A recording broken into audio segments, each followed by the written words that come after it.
Assalamualaikum warahmatullahi wabarakatuh. Perkenalkan kami Waalaikumsalam. dari kelompok 8 ingin mempresentasikan materi tentang manajemen bandwidth. Tapi terlebih dahulu, di sini kami akan memperkenalkan anggota kelompok kami. Dimulai dari Muhammad Nasir 139, dengan saya Muhammad Reza Farosi 136, satu lagi Nadia Saida Putri 134, dan Ronald Bima Bahodin 115. Nah, pengertian manajemen bandwidth adalah proses mengatur, mengalokasikan, dan mengontrol penggunaan bandwidth pada suatu jaringan untuk memastikan kinerja yang optimal serta pengalaman pengguna yang baik. Bandwidth sendiri adalah kapasitas maksimum untuk mentransfer data melalui koneksi jaringan dalam periode waktu tertentu. Biasanya diukur dalam bit per detik (bps). Manajemen bandwidth diperlukan karena sumber daya jaringan terbatas. Sementara permintaan penggunaan seringkali tinggi. Jika tidak dikelola dengan baik, jaringan bisa mengalami kemacetan, latensi tinggi, atau penurunan kualitas layanan (KOS). Tujuan manajemen bandwidth yang pertama, meningkatkan efisiensi jaringan, memastikan bahwa bandwidth digunakan dengan optimal. Yang kedua, meningkatkan kualitas layanan (KOS), memberikan prioritas aplikasi atau pengguna tertentu untuk menjaga kinerja, mengurangi kemacetan jaringan, menghindari beban berlebihan pada jaringan. Yang keempat, membatasi penyalahgunaan, mencegah pengguna tertentu mengambil terlalu banyak bandwidth yang bisa mengganggu pengguna lain. Kemudian ada cara kerja manajemen bandwidth. Di sini ada tiga. Pertama ada identifikasi trafik. Itu merupakan sistem mengenali tipe trafik, misalnya video streaming, unduhan lain atau browsing. Yang kedua, klasifikasi trafik. Itu trafik dikelompokkan berdasarkan tingkat kepentingan seperti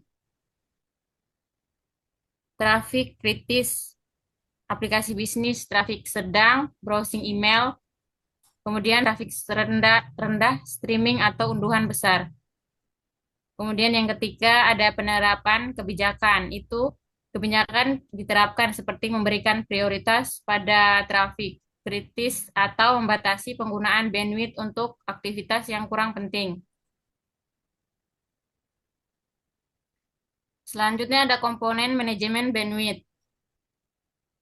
Pertama, monitoring jaringan, memantau penggunaan bandwidth secara real time untuk mengetahui pola penggunaan dan mendeteksi potensi masalah. Kemudian, kedua, pembatasan bandwidth, membatasi kecepatan transfer data untuk aplikasi tertentu atau pengguna tertentu guna menghindari konsumen bandwidth yang berlebihan.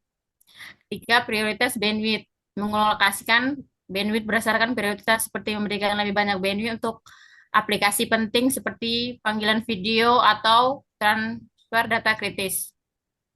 Kemudian ada load load balancing, membagi beban jaringan secara merata di antara beberapa server untuk atau jalur untuk menghindari penumpukan trafik pada suatu titik. Kemudian kuota manajemen, membatasi jumlah data yang dapat digunakan oleh pengguna dalam waktu tertentu, misalnya 1 GB per hari.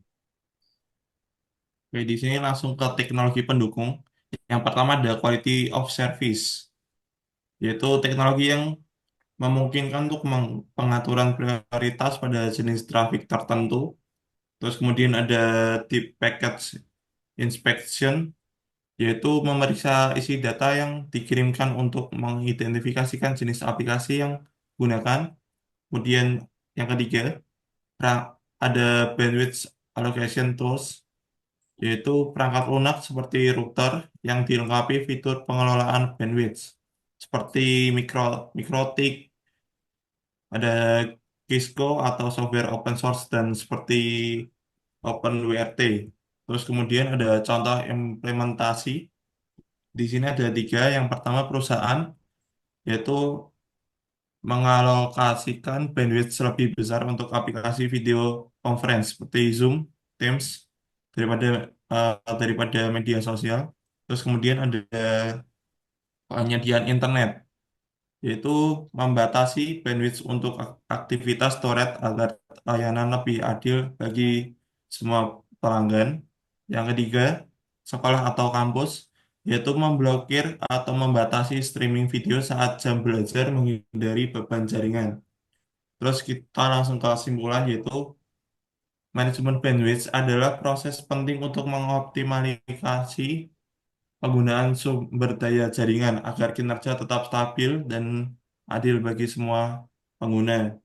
Dengan memantau, mengontrol, dan mengalokasikan bandwidth secara efisien, organisasi dapat mencegah kemacetan, meningkatkan kualitas layanan, serta memastikan prioritas trafik untuk aplikasi atau pengguna yang lebih penting. Implementasi manajemen bandwidth yang tepat dapat dilakukan melalui teknologi seperti quality of service, traffic shaping, atau perangkat lunak khusus, sehingga jaringan tetap efisien meskipun permintaan tinggi. Oke, sekian dari kita kelompok 8. Saya Nasir dan mewakili kelompok 8. Jika ada kesalahan mohon dimaafkan. Terima kasih.